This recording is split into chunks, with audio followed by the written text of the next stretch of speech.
Welcome to Africa Speaks. I'm Pamela Anchang. I would like to welcome to Africa Speaks businesswoman and founder of Nehita Jewelry, Princess Monalisa Okojie, known popularly as the jewelry designer to the stars. Celebrities such as the late Whitney Houston, Natalie Cole, actress Megan Good, and many others have been adorned in Nehita Jewelry. A philanthropist at heart, Princess Monalisa is dedicated to empowering African women with education and much more through her charity, Upward African Women, an organization run by some magnificent women in the USA. Today, we will get to learn about how she has managed to build a successful enterprise and still have a great family life. So glad to have you here, Princess. You know, a little bird told me you're Princess Monalisa Okojie. Tell me about that. Tell me about your royal origins. Well, I'm a princess from Edo State, which is in Nigeria. It's in the western part of Nigeria, and I'm from the tribe of Ishan. The Ishan, some people pronounce it as Ishan, some people say it's the Ishan tribe. My grandfather was a king, and his grandson is a ruling king right now. So yes, I'm a princess. You know what? I don't like the fact that you don't own it. We Africans don't own our royalty. You know what? I just have to say, I'm a princess too. My grandfather, much like yours, was the king of my tribe, and my uncle is actually the reigning king. So my dad is a prince, just like yours, I guess, right? No, well, my dad is late, so it's his first cousin that's the king. Yeah, but your dad is a prince. Yes, he is.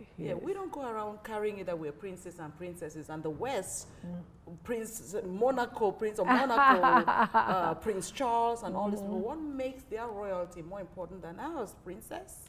I don't think it's more important. I just feel that because theirs is so small, you know, they only give birth to 1, 2, 3 children.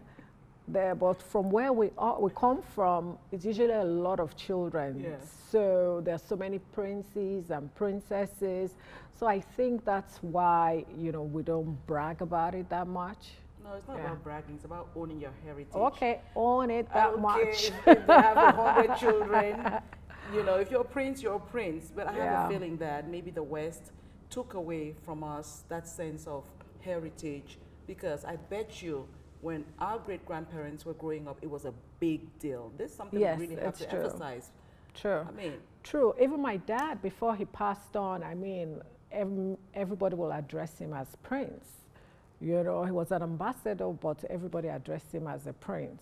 well, here you So are my going dad about, really owned it. He truly owned it. yeah, you're going about beautiful and princess and royalty. You're not owning it. You know what? Throughout this Okay, no, conversation, from today, princess. I'm going to own it. Princess Monalisa Okojie. Thank you. All right. See? Tell them that Pamela revived that and you're a princess. So. But more than a princess, beyond being a princess, you're a smart one. You know, you do so many things. This woman is an attorney, gemologist. I don't even know how you do all these things, but let's start from the beginning. How did you know, tell me about your transition from being an attorney to becoming a gemologist, right? Okay. Go for it. Well, where do I start from? I came into the US in 1998, and my husband is an attorney. He already owned his law firm, so it was just easy for me to transition into the law firm and work with him. But after 8 years of not having my own paycheck, I was like, you know what? I'm going to branch out and do something new, because he'll say, it's the family's money. It doesn't matter. I said, I want a paycheck. I want to see something that has my name on it. So I got tired of that. And I said I was just going to branch out and do something else. I actually started a workers' compensation department in his office. I did it for 4 years. And I think I was pretty good at it, but I've always known that, you know, just practicing law, going to court and all that was not really something I wanted to do. And gradually I started designing jewelry for myself. And I had family and friends who would go like, where did you get that from? okay, I tell them I designed it, they'll say, okay, can you do it for me? And I started by pretty much breaking my old pieces, putting it together, taking it to downtown, telling them to, to redo it for me, stuff like that. And before I knew it, my passion evolved into Nehita, which is the name of the jewelry company. That's so awesome. So you took your rebellion of not having a paycheck and went into your own thing, and today it's Nehita Jewelry. I mean, I just have to say, I'm wearing one of your pieces here and I'm loving it. Thank you. So, but you asked me a question before we got on the show, what it's like to work with your husband and stuff. Yeah. I didn't realize you had your own issues. Oh, yeah. Do you just want to kill him sometimes? Yeah, sometimes, especially when he says, no, but it's the family's money. But guess what? I still had to ask him for it. Then he'll write a check, give it to me. It never just felt like my own. I'm like, okay, I met you with this law firm. I leave you with the law firm. I'm out. That's so funny. It's the family's check, but then you have to ask him for it. Yeah. You think women like yourself out in the United States have it better. But obviously, we'll get to that conversation. Let's talk about this jewelry. Has being an African woman in doing your designs, has it impacted the way you design, and what do you keep in mind when you create the jewels that you? Yeah, when I create jewelry designs, I always keep in mind the fact that I have a lot of foreign clients, and they like bigger pieces. So the American clients like very simple, elegant pieces, but the Africans, the Indians, the Persians, they want their jewelry to be bold. Yeah, they want you to see what they are wearing. What the heck am I wearing earrings that no one can see? Yeah, exactly. So every time I'm designing, I'm thinking, which market is this going to go to? Which audience am I designing for? So yes, I always think like that. Okay, that's awesome.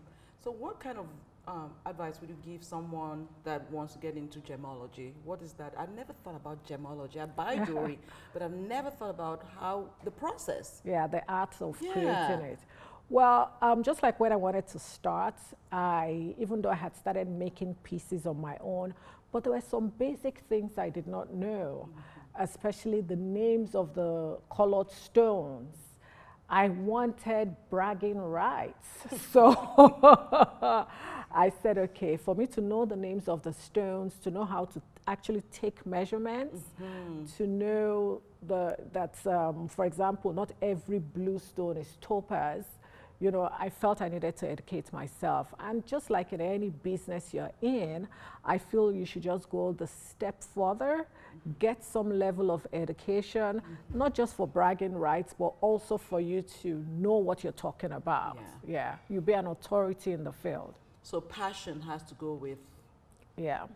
What's your passion going Yeah, with? when you design jewelry, if you actually have a passion for it, you can see it in the piece.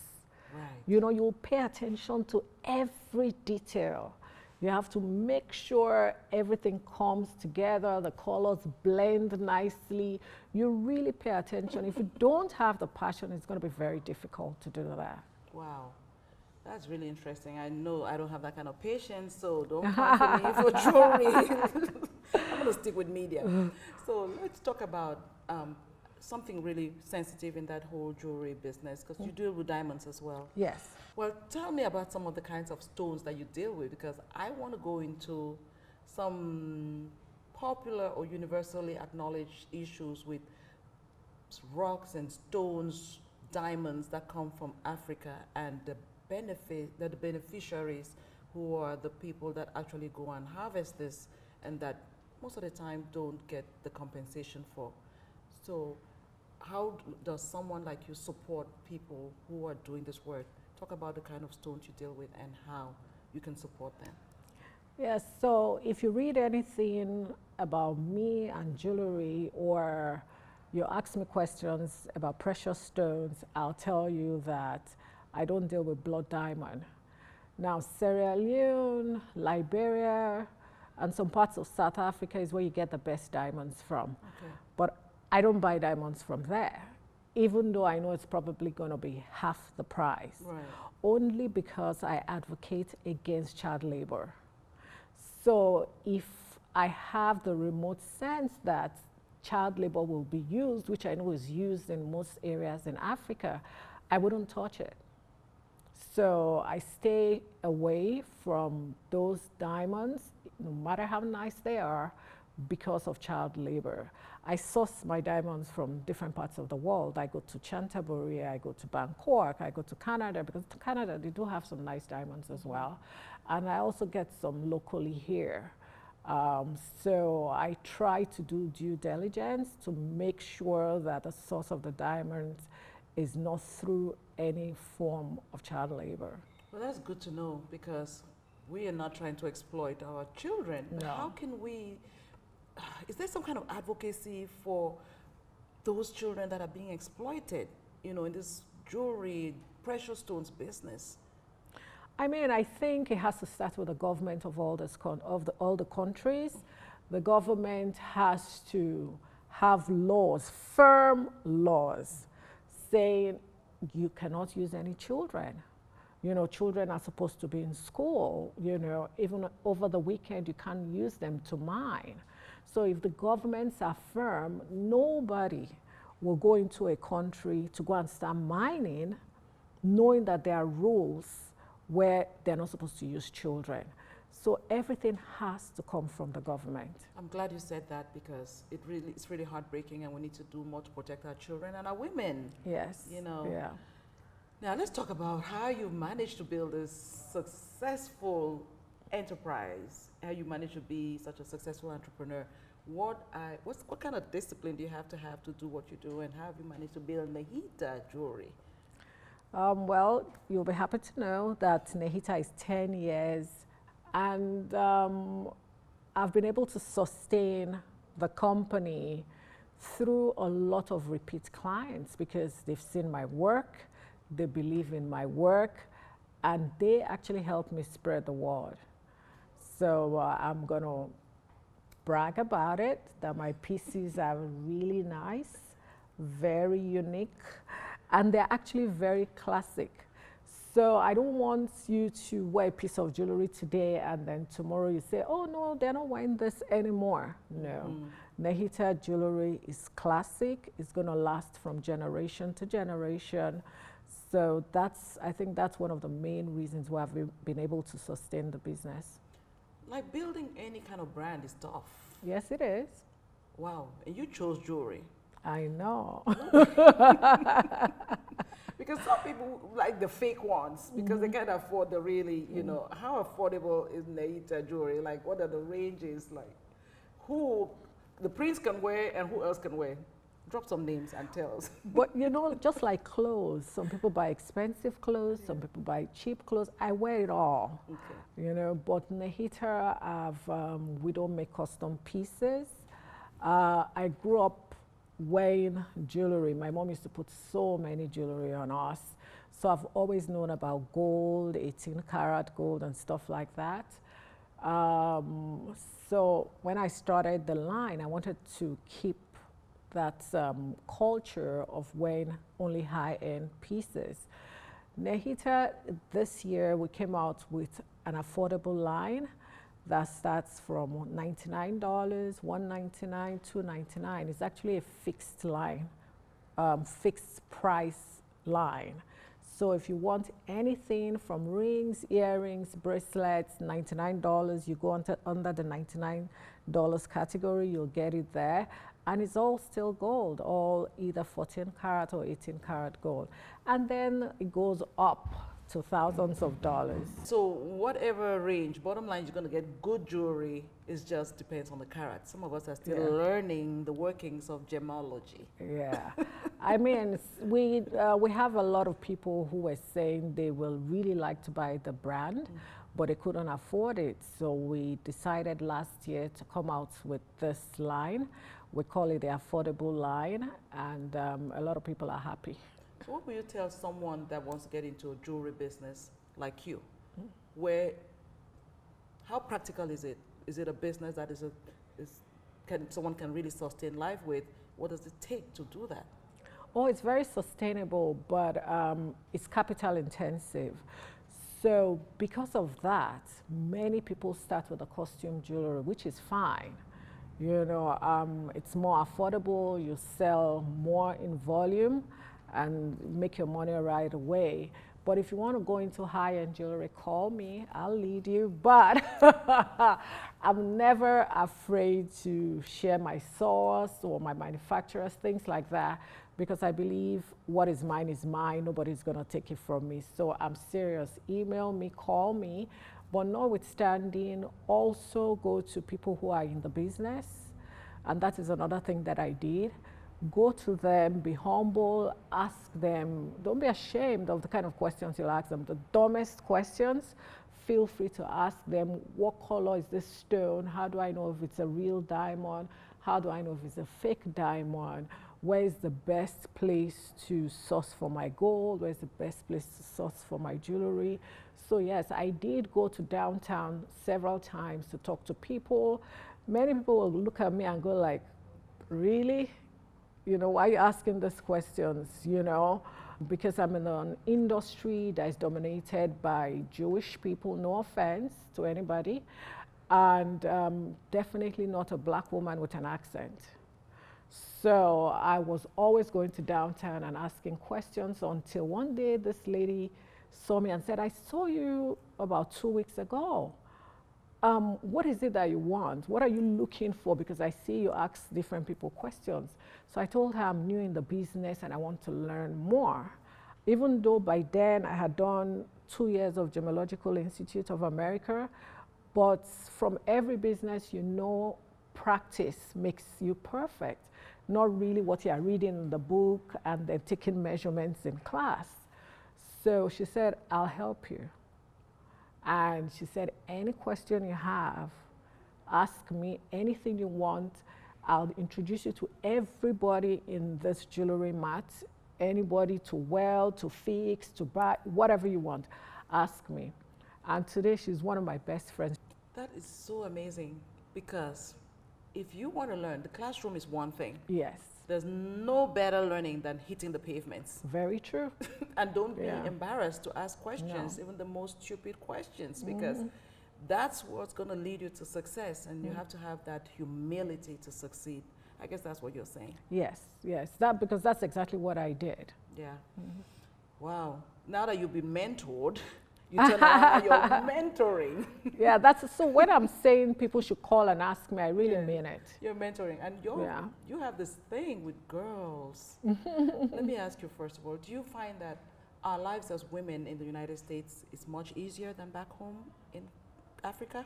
No, at home we have a car, we have a driver, no mortgage, we have a cook, we have a cleaner. No. So here we have to work twice as hard, you know, and things are really different. You just have to learn a whole bunch of things. You know, I mean, you know how it is back home. You're not going to be driving yourself around. Well, you know, not everybody back home has the cook and the cleaner. Yes, very true.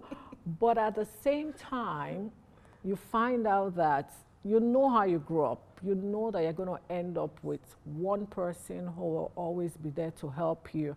And in return, you'll send a person to school or stuff like that. But yes, you have more help at home. That's true. So let me ask you a question about balancing business and being this ambitious businesswoman and marriage life. Because someone may think that this is really a question not to be asked, but in our African context, sometimes it's tough being a businesswoman, entrepreneur, and having a family life. And I've met young women back home and even here who feel like marriage will hamper their ability to climb up. Yeah, What's been your experience, and what advice would you give a young woman who's thinking that way? You know, with everything, you just have to try to balance it out. It's very tough here because if you have kids, you have to either take them to a babysitter that you don't know because you're trying to pursue a career. You're probably out there working and your mind is not at rest. But for me, the way I was able to balance mine is my mom was always coming in and out of the US. So my mom will be here for long periods of time. She will help me with the kids, and then I can run around, do whatever I need to do. But that's not the case with many people. So it's really tough. I'll just tell people to take baby steps, see what works for you. If sometimes your husband can take care of the kids and then you do the work and vice versa, you just have to figure out a way that will work for you to balance things out. Well, you've been fortunate to have a husband that supports you. Yes. Support each other, even though he wanted to write the checks. I know. Because we still live in a sexist world regardless. Yes. And young girls, I've met young girls who are not ready to commit to marriage because they're afraid that being married, they will not be able to pursue their dreams. And yet, we come from a culture where marriage is like a big deal. Yeah. At a certain age, you have to be married. Do you think so? Yes, it's still, right now, the difference is the age has gone up. Before, it used to be like 23, 24, 25, you're leaving college, you're getting married. Now, the new 25 is 35, so if you get married at 30, your parents are happy. You know, but yes, you still have the pressure of your parents, not just your parents, your aunties, your uncles, your cousins. Everybody's saying, we're waiting, we're waiting. So we're waiting means, hello, bring the man. So yeah, it's pretty difficult. And for people who want to delay their careers instead of getting married, I'm going to tell them that they probably haven't met the right person. Because if you meet the right person, he will help you achieve your dreams. I mean, my husband helped me achieve my dreams. He was very patient. He was very encouraging. So if you truly meet the right person, it wouldn't be a problem. That's a very good point, because I think really, you said it depends on the man. And do you think marriage is the be-all? Does every woman have to be married? Because I really don't think so. No, I don't think so. You hear many people say marriage is not for me. And it's probably true. I have aunties who have never been married, you know, and they've never had kids, and you'll ask them, they'll go like, no, they never really wanted to get married. So marriage is not for everybody. I guess the message is happiness. Yeah, you have to be happy. It's a beautiful institution. Some people get married for a few days, a year, 2 years. You know, so just take your time. If you don't want to get married, it's fine. If you want to get married, we'll be there, attending and partying with you. So it depends. We don't want to attend a beautiful wedding and then the marriage is not working. No, so no. For you all ambitious women, what qualities should you be looking for in a spouse? If you want to balance career, marriage, children, family, like the princess is doing, give us some tips. Well, first of all, you have to find somebody that you love, you're comfortable with, and in return, he loves you, and he's also comfortable with you. But most especially, you guys have to communicate. If you have some future ambitions that he doesn't know about, I mean, before marriage is the best time to tell him. If you know what they are, tell him and see how he reacts to it. So that way you know you have a partner who's going to be supportive while you're pursuing your careers, and everything is just a balance. I knew Princess Monalisa would give us the right tips for our young women there, and not just young women, anybody out there. Listen, marriage institution, it's for you to thrive in, not suffer. Yeah. Not at all. Yeah. So, Princess Mentor, let's talk about your charity. Okay. Upward African Woman. Yeah. What inspired you to create this charity?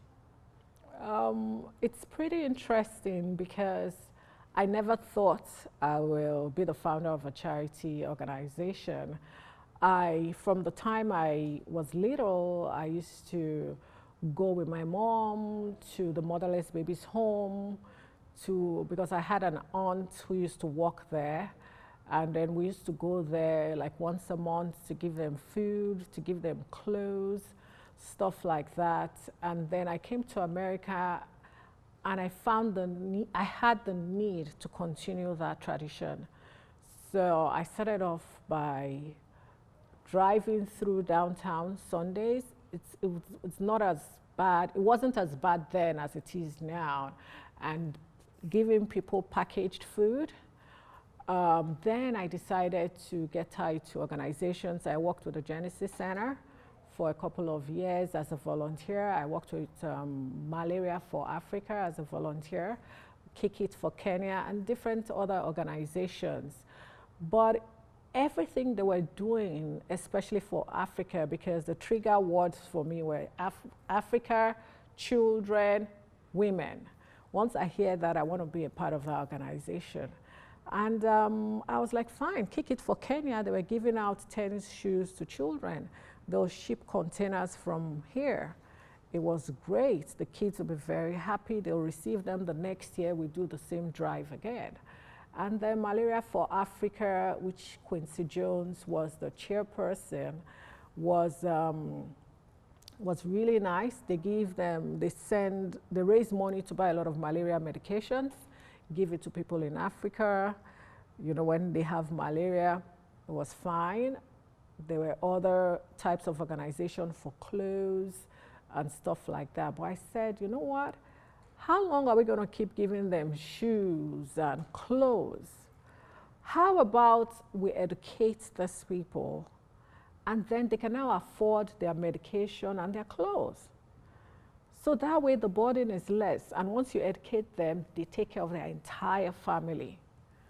So I started to think about it, and I approached a friend of mine, Anyako, who is now the secretary of the organization. And I told her about my idea. She said, when you're ready, let me know. I'm going to jump on board with you. So I registered the organization for it to be a 501c3. And that was how Upward African Women started. I just wanted to fill the void, to create something that was permanent, not temporary. You know, they say when you educate a woman, you educate a nation. There you go. It's just so amazing. So what are some of the activities that you do to make this happen, to sustain and empower these women? In Ghana, for example, we do a big seminar every year. We invite everybody, all the girls. At night, you see us on the streets, inviting people on the streets, telling them you don't have to do this work, come and get an education. So this year, for the first time, we had over 700 people. Usually it's about 200, 100, 299. This year we had over 700 people. So we bring them into this hall. We have a seminar with them. We empower them. We encourage them to do better. And then we promise to give scholarships to at least 10 of them. We do that. We put them in a school called Second Image, which is a private school. They get to pick the course they want to pursue. So some people want to be fashion designers, fine. You want to be a caterer, fine. You want to do cosmetology, that's your passion, that's fine. We'll pay the tuition. Once they graduate, we give them the tools to make them self-sufficient. So we do that to avoid them from going back to the streets or going home to say, I don't have a job. So we start a job for you right away. We make entrepreneurs out of them instead of job seekers. And then in Mombasa, Kenya, we have a school. It's called Bibong Academy. We have 50 children that we feed, we clothe, and educate. It's a licensed school right now. We are really happy about that because it took a while to get all the license in. And then in Nigeria, we have kids in private school. We partnered with Our Lady of Apostles this year, and we have kids there. And we also give out school supplies to about 360 children a year. You are just amazing. You're sitting here looking so calm and composed, and you do all this work. What are some of your success stories? Do you have one or two that really, tug at your heart? Okay, you're not going to make me cry. No, we don't want to mess up that makeup. I have a whole bunch of success stories. This year, my success story regarding Upward African Woman for this year was the fact that we were able to get a handicapped lady, her name is Melody, into our program.